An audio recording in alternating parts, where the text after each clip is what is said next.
আগেকার দিনের গান বাজনা, হ্যাঁ, মানে ধরুন আজ থেকে 20-30 বছর আগে যে এরকম ধরনের গান বাজনা হতো এবং আজকের এই 2026 সালে দাঁড়িয়ে যে ধরনের গান বাজনা হচ্ছে, কোনো পার্থক্য ফিল করেন? মানে কোনো পার্থক্য আছে আগেকার দিনের গান বাজনা এবং আজকের দিনের গান বাজনার মধ্যে?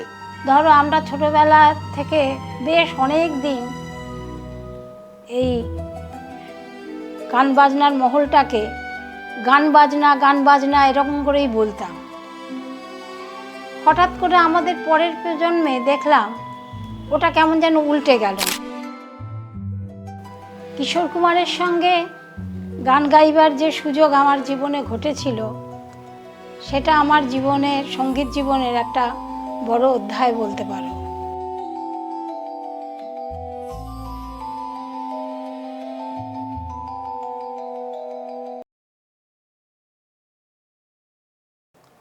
নমস্কার, ড্রিমস পডকাস্টে আপনাদের সকলকে স্বাগত জানাই। আজ আমাদের পডকাস্টের প্রথম পর্ব, তাই এই পর্বের নাম আমরা রেখেছি ভূমিকা। আমি সৌমিক বোস, পেশায় মিউজিক ডিরেক্টর, আর আজকে এই পডকাস্টের হোস্ট। আমাদের আজকের পর্বের বিশেষ অতিথি যিনি, তিনি একজন সুপ্রসিদ্ধ গায়িকা, শ্রীমতী সন্ধ্যাশ্রী দত্ত। আজকে আমরা ওনার সঙ্গে গানে গল্পে কিছুটা সময় কাটাবো এবং ওনার নানান অভিজ্ঞতার কথা আজকে আমরা শুনব। তাহলে চলুন শুরু করা যাক। নমস্কার দিদি, আমাদের পডকাস্টে আপনাকে স্বাগত। নমস্কার, আমি সন্ধ্যাশ্রী দত্ত। পেশাগত দিক থেকে আমি একটি হাই স্কুলের শিক্ষিকা, আর সেই সঙ্গে আমি একজন সঙ্গীত শিল্পীও বটে। দিদি, আমরা যে কোনো আলোচনা শুরু করার আগে সর্বপ্রথম আপনাকে অনুরোধ করব যে ছোট করে আমাদের যদি 4টে লাইন যে কোনো গানের একটা শোনান। সে তো খুব ভালো কথা। আমি সঙ্গীত শিল্পী, গানই আমার ধ্যান জ্ঞান। গান গাইবার কেউ অনুরোধ করলে আমি তো আর বসে থাকতে পারি না, আমি নিশ্চয়ই শোনাবো। 100বার। তাহলে এক কাজ করি, আমার নাম দিয়ে বিখ্যাত লেখক কবি পুলক বন্দ্যোপাধ্যায় একটি সুন্দর গান লিখেছিলেন। মৃণাল ব্যানার্জির সুরে সেই গানটি আমার পুজো সংখ্যায় রেকর্ড হয়েছিল। আমি তাহলে সেই গানটা থেকেই গাইছি। তুমি আমার মুখে দেখলে কেন সন্ধ্যা বেলার শ্রী, সন্ধ্যা তারার প্রথম কাঁপন, জানি না তো আমি কখন চোখের তারায় ধরতে পেরেছি। তুমি আমার মুখে দেখলে কেন সন্ধ্যা বেলার শ্রী। এই জীবনে অনেক কিছুই হয়, যা মনে হয় শুধুই অভিনয়, আবারও জানতে হয় এমন তর স্বপ্ন কাহিনী। তুমি আমার মুখে দেখলে কেন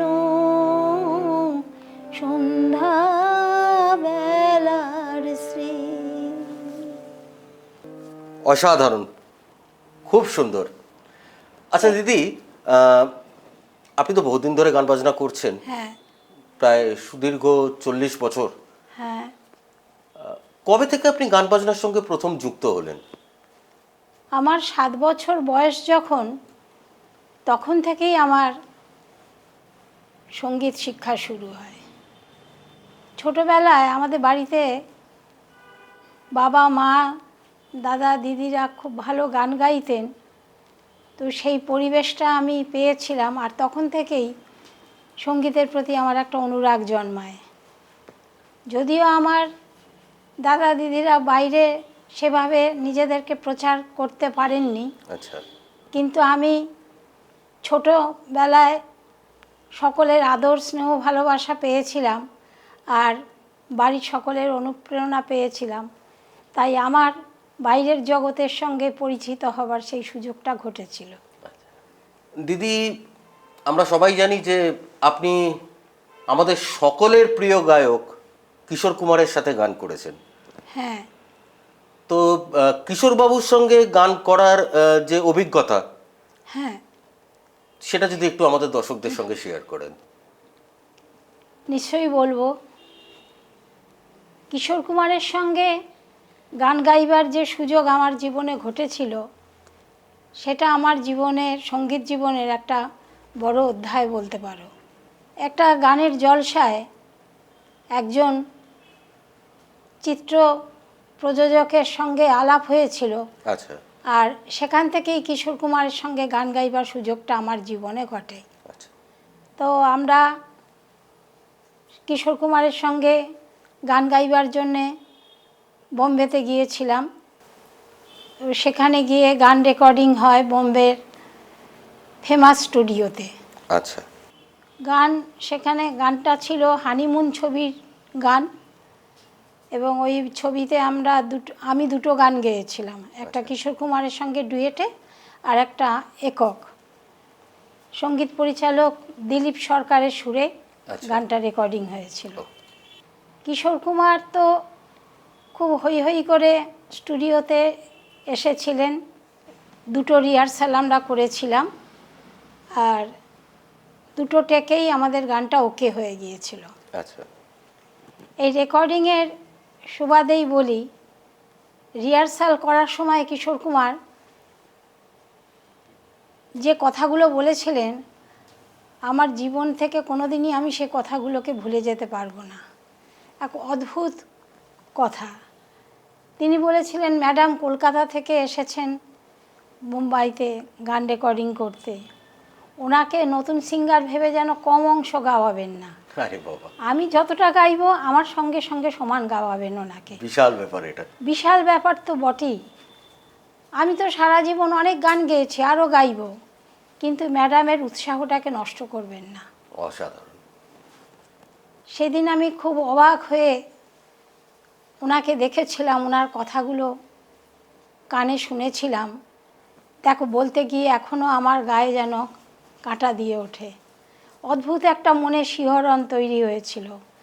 আর বিশ্বাস করো সৌমিক, ঠিক ওই সময়েই আমার মনের মধ্যে একটা অদ্ভুত মনের জোর বেড়ে যায় আর অনেক সাহস বেড়ে যায়। তখন অত বড় একজন কিংবদন্তির সঙ্গে আমি গাইছি, মনের মধ্যে ভয় টয় কিছুই ছিল না। আমি সাহস নিয়ে খুব সুন্দরভাবে গানটাকে ওনার সমানভাবে গাইবার চেষ্টা করেছিলাম, এবং ঈশ্বরের আশীর্বাদে তোমাদের ভালোবাসায় বলবো, দুটো টেকেই গানটা ওকে হয়ে গিয়েছিল। আর একটা কথা বলি, ওই দিন কিশোর কুমার এমন একটা কথা বলেছিলেন যে কথাটা শুনে আমি চমকে উঠেছিলাম। কথাটা হলো, উনি বললেন যে, ম্যাডাম গানটা তো আমি আগে শুনিনি, এখন ফ্লোরে এসে রিহার্সাল করে গাইব, কোথাও একটু কিছু ভুল হলে একটু আমাকে গাইড করে দেবেন। আমি সে কথা শুনে বিশ্বাস করো ভীষণভাবে চমকে উঠেছিলাম। কে বলছেন এ কথা? ওই রকম একজন শিল্পীর গানের ব্যাপারে কিছু কারেকশান করে দেওয়া বা গাইড করা, এ সাধ্য কি আমার আছে? সত্যি কথাই, উনি যত বড় মাপের শিল্পী ছিলেন, সেই দিনই বুঝেছিলাম যে এত বড় মাপের মানুষ হলেই বোধহয় এইভাবে মানুষকে এত আপন করে কাছে টেনে নেওয়া যায়। একদমই তাই।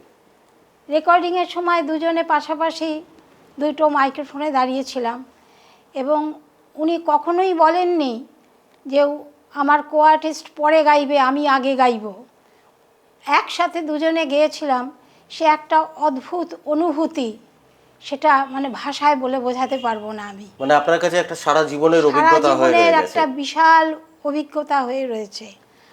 আর আমার পাশে দাঁড়িয়ে যখন উনি গানটাকে নিয়ে চিন্তা ভাবনা করছেন, আমার যেন ওই মুহূর্তে মনে হচ্ছিল আমি সাক্ষাৎ ভগবানকে দর্শন করছি। সত্যিই তাই, আমাদের মতন সঙ্গীত প্রেমীদের কাছে উনি ঈশ্বরই বটে। আমাদের ঈশ্বরই বটে, সত্যি তাই। একদমই তাই। আমি মানে সেদিন এত আপ্লুত হয়েছিলাম, অনেক আশীর্বাদ করেছিলেন, গানের পরে অনেক গল্পও হয়েছিল, বলেছিলেন আবার বোম্বেতে এলে আমার সঙ্গে দেখা করবেন। কিন্তু আমার আর দ্বিতীয়বার ওনার সাথে দেখা হয়নি। যদিও পরবর্তীকালে ওনার ছেলে অমিত কুমারের সঙ্গে বুদ্ধুরাম বলে একটি ছবিতে গান গাইতে গিয়েছিলাম বোম্বে ল্যাব স্টুডিওতে। তো তখন ওনার ভাই অনুপ কুমারের সঙ্গে দেখা হয়েছিল, আচ্ছা, কিন্তু ওনার সাথে আর আমার দেখা হয়নি। এই কিশোরবাবু বা ওনার অমিত কুমার, ওনার পুত্র, এনারা ছাড়া আর কার কার সাথে আপনি গান করেছেন দিদি? আরও অনেকের সঙ্গেই আমি গান গেয়েছি। আরেকজন কিংবদন্তি শিল্পী আমাদের হেমন্ত মুখার্জি। হেমন্তদার সঙ্গে বোবা সানাই একটি বাংলা ছবিতে গান গেয়েছিলাম ডুয়েটে। আচ্ছা, ওই ছবিতেও আমি একক কণ্ঠেও একটা গান গেয়েছিলাম। তাছাড়া বোবা সানাই ছাড়া আলিঙ্গন, প্রথমা, গজমতী প্রভৃতি ছবিগুলোতে আমি গান গেয়েছিলাম এবং যথাক্রমে অমিত কুমার, অনুরাধা পারোয়াল, হেমন্ত মুখার্জি, পরবর্তীকালে আরও অনেক ছবিতে গান গেয়েছি, শ্রীকান্ত আচার্য, আচ্ছা, ইন্দ্রনীল সেন প্রভৃতির সঙ্গে। আর কিশোর কুমারের সঙ্গে গান গেয়ে আসার বেশ কয়েক বছর পরে আর একবার সুযোগ হয়েছিল আমার বাঙালি পরিচালক উজ্জ্বল চ্যাটার্জির পরিচালনায় এসকেপ ফ্রম তালিবান ছবিতে বাবুল বোসের সুরে সাধনা সরগমের সঙ্গেও গেয়েছিলাম। বাহ, অপূর্ব। আমার জীবনে এগুলো খুব স্মরণীয় হয়ে আছে। একজন সঙ্গীত শিল্পীর জীবনে এই ঘটনাগুলো তো কোনোদিনই ভুলে যাবার নয়। একদমই তাই। আর একটা কথা তোমাকে বলবো, সেটাও একটা ভীষণ মজার গল্প। কিশোর কুমারের সঙ্গে যখন রেকর্ডিং করতে গিয়েছিলাম উনি তো ভারী মজার মানুষ ছিলেন। ভীষণ মজার মানুষ ছিলেন। যেদিন আমাদের গান রেকর্ডিং, সকালে আমার হাজব্যান্ড, উনিও আমার সঙ্গে বোম্বে গিয়েছিলেন, আমার হাজব্যান্ড সকালে ওনাকে ফোন করলেন কখন স্টুডিওতে উনি আসবেন জানার জন্যে। ওনার সেক্রেটারি প্রথমে ফোন ধরলেন, বললেন এখন কথা বলতে পারবেন না, আর একটু পরে করুন। কিছুক্ষণ পরে আমার হাজব্যান্ড আবার ফোন করলেন, তো তখন কিশোর কুমার নিজেই ফোনটা ধরেছেন। ধরে শোনার পরে বলছেন, সে কি আজকে রেকর্ডিং আছে, মনে নেই তো? সেই সময় আমার হাজব্যান্ডের মুখ চোখের অবস্থা দেখে আমরা খুব ঘাবড়ে গিয়েছিলাম। সেই সঙ্গে সঙ্গেই কিশোর কুমার তার সেই সহজ সরল প্রাণখোলা হাসি দিয়ে বললেন আমার স্বামীকে, আরে মশাই, আমি কিশোর কুমার নিজেই কথা বলছি, ঘাবড়াবেন না, আমার মনে আছে, আমি ঠিক সময়ে স্টুডিওতে চলে যাব, আপনারা আসুন, দেখা হবে। উনি এরকম ধরনের প্র্যাকটিক্যাল জোক করতে খুব এত মজা সেদিন আমরা পেয়েছিলাম, এত আনন্দ পেয়েছিলাম, আমার সঙ্গীত জীবনের মনের স্মৃতিকোণায় চিরস্মরণীয় হয়ে থাকবে। সত্যি স্মরণীয় হয়ে থাকার মতনই ঘটনা। আমাদের আলোচনার পরবর্তী পর্যায়ে যাবার আগে দিদি আর একটা গান শুনি।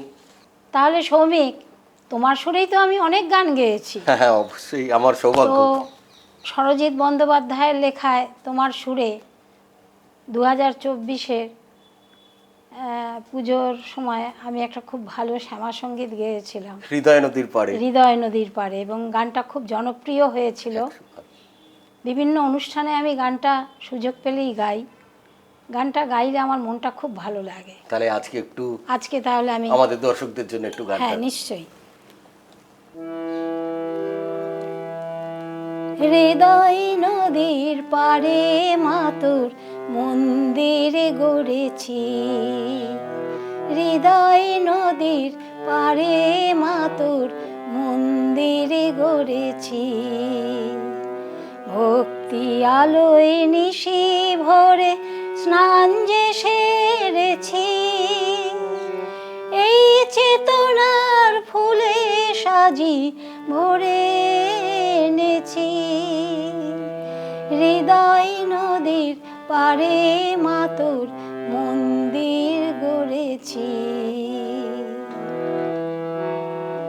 ধূপকাঠি মাই দেহটা তোর পূজাতে শেষ হয়ে যাক, দুঃখ প্রদীপ একটু মা তোর পায়ের কাছে থাক, জ্বলে থাক। ধূপকাঠি মাই দেহটা তোর পূজাতে শেষ হয়ে যাক, দুঃখ প্রদীপ একটু মা তোর পায়ের কাছে থাক, জ্বলে থাক। দেখবো দু চোখ ভরে মা তাই সব যে সয়েছি, হৃদয় নদীর পারে মা তোর মন্দির গড়েছি। ভক্তি আলোয় নিশি ভরে স্নান যে সেরেছি, এই চেতনার ফুলে সাজি ভরে এনেছি, হৃদয় নদীর পারে মা তোর মন্দির গড়েছি। অসাধারণ অসাধারণ দিদি, অসাধারণ। ভীষণ ভালো লাগে গানটা, এত সুন্দর তুমি মিষ্টি সুর করেছো। ধন্যবাদ দিদি। যে গানটা সব সময় মনের মধ্যে যেন একটা সব সময় একটা চলমান ধ্বনি সৃষ্টি করে। খুব ভালো লাগলো, খুবই সুন্দর। আচ্ছা দিদি, আপনি তো এই সুদীর্ঘ 40 বছর ধরে গান বাজনা করছেন, আপনার এই গান বাজনার মেন ইন্সপিরেশন কে? মেন ইন্সপিরেশন বলতে খুব ছোটোবেলায় আমার মাই ছিলেন আমার প্রথম অনুপ্রেরণা। আচ্ছা। মার কাছে ছোট ছোট কিছু বাংলা গান শুনে সেগুলো আরও সুন্দর করে গাইবার চেষ্টা করতাম। মা তার সাধ্যমতো আমাকে সুরের ভুল কোথায় হচ্ছে না হচ্ছে ধরিয়ে দিতেন। তো আমার জীবনের প্রথম অনুপ্রেরণা এইভাবেই আমি আমার মার কাছে পাই। আচ্ছা। তারপরে আমার দিদিরা আমাকে বিভিন্ন স্কুলে, গানের স্কুলে ভর্তি করেছিলেন। তো সেইখানে অনেক নামি দামি গুণী মানুষদের কাছে আমি গান শিক্ষা লাভ করেছি, এবং একই সঙ্গে আমার একাডেমিক সাইডে পড়াশোনাও সেই সময় চলছিল। এই করতে করতে আমি এমএ পাস করে যাই, আমার বিয়ে হয়ে যায়। পরবর্তীকালে আমার স্বামী আমার গানের প্রতি এতটাই অনুরাগী হয়ে ওঠেন, তিনি আমার গানের আরও উন্নতি করার জন্যে অনেক সহযোগিতা করেন, অনুপ্রেরণা দেন। আজ আমার স্বামীর সেই অনুপ্রেরণা উৎসাহের জন্যেই আমি একজন সফল শিল্পী হয়ে উঠতে পেরেছি। আমার এই সঙ্গীত জীবনে এগিয়ে চলার পথে তার সহযোগিতা, তার সঙ্গীতের প্রতি ভালোবাসা, অনুপ্রেরণা, আমার সঙ্গীত জীবনে তার অবদান অনস্বীকার্য। মানে এক কথায় আমরা বলতে পারি আপনার সঙ্গীত জীবনের একটা প্রধান স্তম্ভ আপনার হাজবেন্ড। একদম একদম 100% কারেক্ট। আমি যখন দিদিদের হাত ধরে বিভিন্ন স্কুলে গান শিখতে যেতাম, সেখানে যে সমস্ত গুণী শিক্ষাগুরুদের কাছে শিক্ষা লাভ করেছিলাম, সেটাও তো বলতে পারো একরকম সঙ্গীত জীবনে এগিয়ে যাওয়ার পিছনে একটা বড় অনুপ্রেরণা, উৎসাহ। সেই সময় আমি যাদের কাছে শিক্ষা লাভ করার সুযোগ পেয়েছিলাম, স্বনামধন্য গুণী শিল্পী তারা হলেন সিদ্ধেশ্বর মুখার্জি, অমিয় রঞ্জন বন্দ্যোপাধ্যায়, দীপালি নাগ, ধীরেন্দ্রচন্দ্র মিত্র।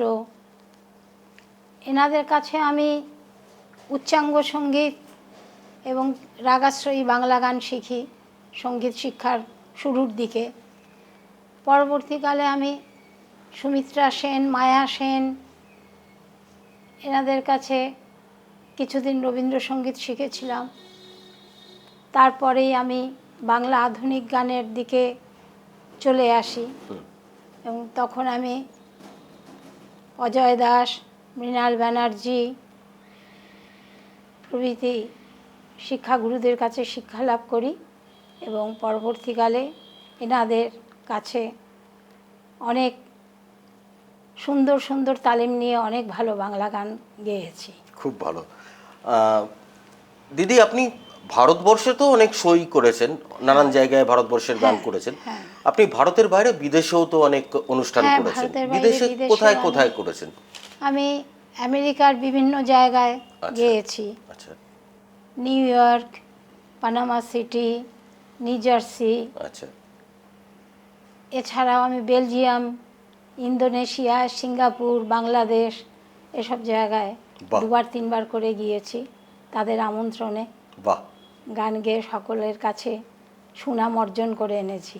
খুব আর ভালো। একটা মজার কথা এই সময় বলি, জানো, তখন তো বয়সটা কম, তো বিদেশে গান গাইতে গিয়ে অনেক আনন্দ যেমন পেয়েছিলাম, অনেক উপহার পেয়েছিলাম। আচ্ছা। আর সেই উপহারগুলো আমি সঙ্গে করে সব এনেছিলাম, সবাইকে দেখিয়ে খুব আনন্দ পেয়েছিলাম। আর তখন থেকেই আমার মনের মধ্যে আরও জেদ বাড়তে থাকে যে আমি তাহলে আরও অনেক গান গাইব, আমার শ্রোতা বন্ধুদের, দর্শক বন্ধুদের কাছে আমি আরও অনেক ভালো গান উপহার দেব।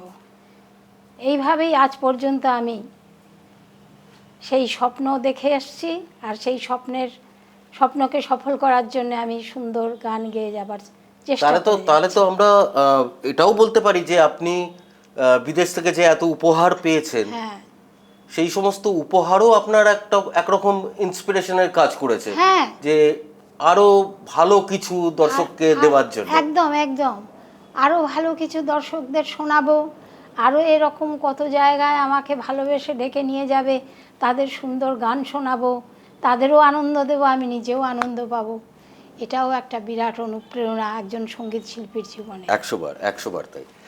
আচ্ছা, আপনার এই সুদীর্ঘ সঙ্গীত জীবনে আপনি তো অনেক নামকরা, অনেক বরণীয় স্মরণীয় গীতিকার, হ্যাঁ, সুরকার, হ্যাঁ। তাদের সাথে কাজ করেছেন। হ্যাঁ, মানে পুরনো দিনেও করেছেন, নতুন প্রজন্মের গীতিকার সুরকারদের সঙ্গেও করেছেন। হ্যাঁ। আহ, ওনাদের সম্বন্ধে ছোট করে যদি একটু আমাদের দর্শকদেরকে জানান। আমি বরণীয়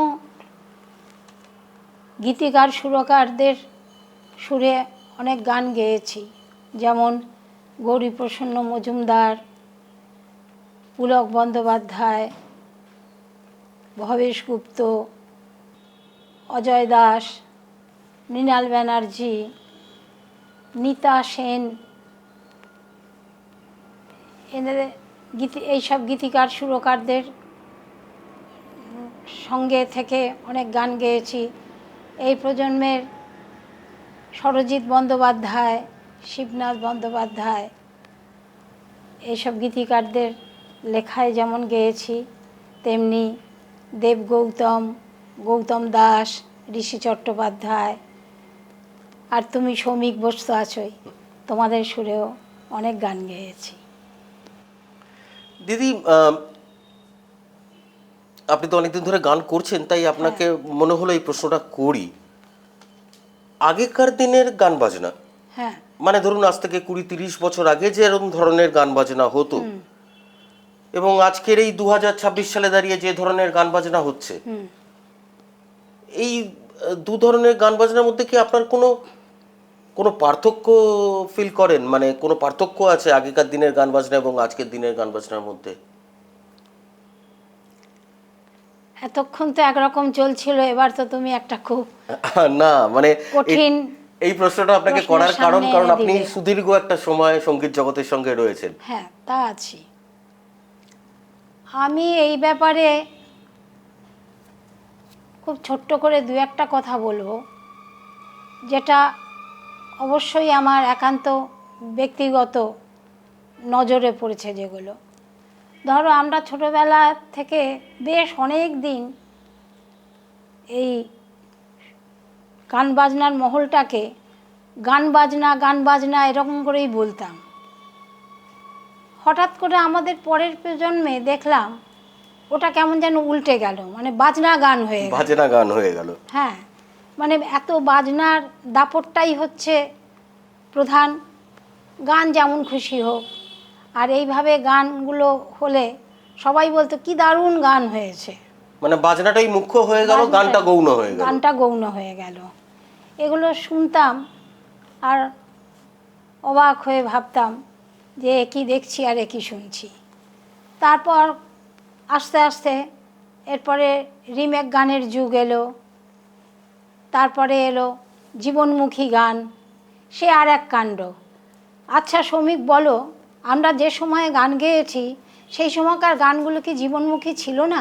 সমস্ত গানই তো জীবনকে নিয়ে। কি সব মানে গীতিকাররা কি সব লেখা লিখে গেছেন, 100 বার। আর গেয়েছেন কারা সব। হ্যাঁ, ওদিকে একদিকে গৌরীদা, পুলকবাবু, শিবদাস বন্দ্যোপাধ্যায়, এনাদের মতো গীতিকাররা কি দারুণ দারুণ কথায় গান লিখছেন। আর একদিকে দেখুন হেমন্ত মুখার্জি, মান্না দে, স্বয়ং মানে সলিল চৌধুরী তার নিজের লেখা সুরে, তারপরে এদিকে সন্ধ্যা মুখার্জি, মাধুরী চ্যাটার্জি, এনারা আরও কত শিল্পীর নাম বলবো, সবাই তো এই গানই গেয়েছে। একদম। আজও অবধি সেই গান আমাদের মুম্বাইয়ের মানুষের আশাজি, মুখে মুখে লতাজি, ফিরে ওনারাও চলেছে। আছেন। আশাজি, লতাজি বোম্বের ওই সময় কারো, তখন তারাও একদম। অনেক গান গেয়েছেন। নিশ্চয়ই। হ্যাঁ, আর ওই সময়টাই তো ছিল আসলে বাংলা গানের স্বর্ণযুগ। সত্যি কথা। হ্যাঁ, তারপরে দেখি কীরকম সব ওলটপালট হয়ে গেল। অবশ্য এখনকার প্রজন্মে আবার কিছুটা চেঞ্জ দেখেছি এবং ভালো লাগছে যে এখনকার নানা রকম প্রতিযোগিতার মধ্যে দিয়ে বিভিন্ন শিল্পীরা এবং ছোট ছোট, সবথেকে অবাক লাগে ছোট ছোট বাচ্চা ছেলে মেয়েগুলো একদম কি সুন্দর নিখুঁতভাবে গাইবার চেষ্টা করে এবং সুন্দরভাবে পরিবেশন করে। তাই মনে হচ্ছে হয়তো বাংলা গান আবার আগের দিনের মতো সুন্দর জায়গায় ফিরে আসছে। এটা যদি সত্যি হয়, আমাদের মতো শিল্পীরা অনেক অনেক বেশি খুশি হব। আমি তো মনে প্রাণে চাইবো দিদি, আপনি যেটা বললেন সেইটাই যেন সত্যি হয়। সেটাই। গান বাজনা নিয়ে ভবিষ্যতের জন্য আপনার কোনো পরিকল্পনা আছে? মানে আপনি কিছু ভেবেছেন যে ভবিষ্যতে কিছু করবেন, এরকম কোনো চিন্তা ভাবনা? ভবিষ্যতের জন্যে ভাবনা বলতে,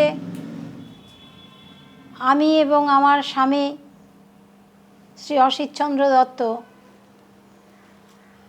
পেশাগতভাবে আমার স্বামী হচ্ছেন সিনিয়র চিফ মেরিন ইঞ্জিনিয়ার।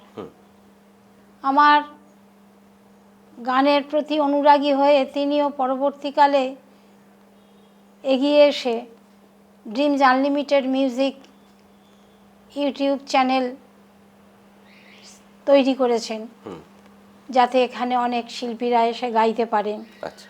আমি সেই দরজা খোলা রেখেছি। আগামী প্রজন্মের শিল্পীরা যদি কেউ গাইতে রাজি থাকেন, ইচ্ছুক হন, তারা যে কোনো সময়ে আমার ড্রিমস আনলিমিটেড মিউজিক ইউটিউব চ্যানেলে আসতে পারেন, যোগাযোগ করতে পারেন। সাদরে আমরা তাদের গ্রহণ করব, ভালোভাবে তাদেরকে সহযোগিতা করে ভালো প্রচারের আলোয় আনার চেষ্টা করব। মানে নতুন প্রজন্মের শিল্পীদের জন্য আপনারা একটা সুন্দর প্ল্যাটফর্ম করে রেখেছেন। একটা সুন্দর প্ল্যাটফর্ম করে রেখেছি। আরও আগে বলি আর একটা কথা, তুমি হয়তো জানবে, ড্রিমস আনলিমিটেড মিউজিক তৈরি করার পরে কিছুকাল পরেই আমরাও বাঁকুড়া, বীরভূম, বর্ধমান প্রভৃতি বিভিন্ন জেলার থেকে অনেক শিল্পীদের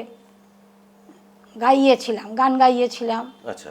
এবং তারা আজকে যথেষ্ট কৃতিত্বের সঙ্গে বিভিন্ন জায়গায় গান গেয়ে সফল শিল্পী তারাও হয়ে উঠেছে। বাহ, খুব ভালো। আস্তে আস্তে আমরা অনুষ্ঠানের একেবারে শেষের দিকে চলে এসেছি দিদি। আজকের অনুষ্ঠানে আমাদের অতিথি হয়ে আসার জন্যে আপনাকে অনেক অনেক ধন্যবাদ। আপনার সঙ্গে গল্প করলাম, গান শুনলাম, আপনার নানান অভিজ্ঞতা শুনলাম। আপনার এই সুদীর্ঘ সঙ্গীত জীবনের এই অভিজ্ঞতা আজকের প্রজন্মের শিল্পীদের জন্যে একটা শিক্ষা। তারাও নিশ্চয়ই কিছু শিখতে পারবে আপনার এই অভিজ্ঞতা থেকে। তো আজকের অনুষ্ঠান দিদি এখানেই শেষ করব। ভবিষ্যতে আবার আপনাকে নিয়ে গল্প করার ইচ্ছে রইল। আবার একটি অনুষ্ঠানে আপনাকে ডেকে আপনার সঙ্গে আরও নানান অভিজ্ঞতা নিয়ে আলোচনা করব। তবে আজকের অনুষ্ঠান শেষ করার আগে দিদি আরেকটা গান আপনার কণ্ঠে শুনে তারপর নিশ্চয়ই। অনুষ্ঠানটি শেষ করব। নিশ্চয়ই শোনাবো। আমি গানটা শুরু করার আগে এই প্রজন্মের শিল্পীদের একটা সুন্দর কথা বলতে চাই। ভালো শিল্পী হতে গেলে ভালো করে গানটাও শিখতে হবে, নিয়মিত চর্চা করতে হবে, তার জন্যে ধৈর্য চাই, অধ্যবসায় চাই।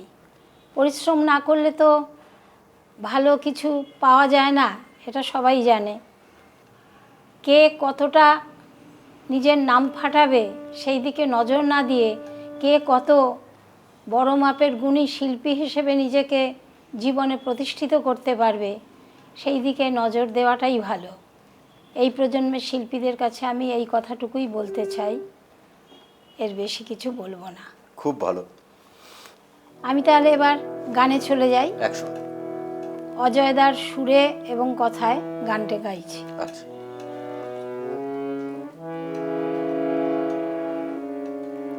যে কথা হয়েছিল দুজনে, যে গান গাওয়া হয়েছিল কুজনে, স্মৃতি করে রেখো মনে মনে। যে কথা হয়েছিল দুজনে, যে গান গাওয়া হয়েছিল কুজনে, স্মৃতি করে রেখো মনে মনে। কতবারই তো ফুল ফুটেছে, কতবারই তো বাঁশি বেজেছে, কতবারই তো ফুল ফুটেছে, কতবারই তো বাঁশি বেজেছে। শুধু সেদিনের সব কিছু রোমাঞ্চ হয়েছিল দুজনার দুটি নয়নে। স্মৃতি করে রেখো মনে মনে, যে কথা হয়েছিল দুজনে, যে গান গাওয়া হয়েছিল কুজনে, স্মৃতি করে রেখো মনে মনে। অসাধারণ, অসাধারণ। আজকের অনুষ্ঠান এখানেই শেষ করলাম দিদি। হ্যাঁ আবার আপনার সাথে এরকম আরেকটা অনুষ্ঠান করব হ্যাঁ, খুব নিশ্চয়ই। তাড়াতাড়ি। তোমরা ডাকলে আমি নিশ্চয়ই আবার আসবো। অবশ্যই। অনেক অনেক ধন্যবাদ আপনাকে আরেকবার জানালাম। নমস্কার। আমাদের আজকের পর্ব আপনাদের কেমন লাগলো অবশ্যই কমেন্ট করে জানাবেন, কারণ আপনাদের মতামত আমাদের কাছে এক বিশাল প্রেরণা, শক্তি, যা নিয়ে আমরা আরো সামনের দিকে এগিয়ে যেতে চাই। এবার পালা আজকের কলাকুশলীদের সঙ্গে আলাপ পরিচয় করিয়ে দেওয়ার। শ্রী সুদীপ্ত পাল, শ্রী রাকেশ শীল, শ্রী বাপ্পা সর্দার এবং আমাদের ক্রিয়েটিভ ডিরেক্টর শ্রী সোহম বোস। ধন্যবাদ।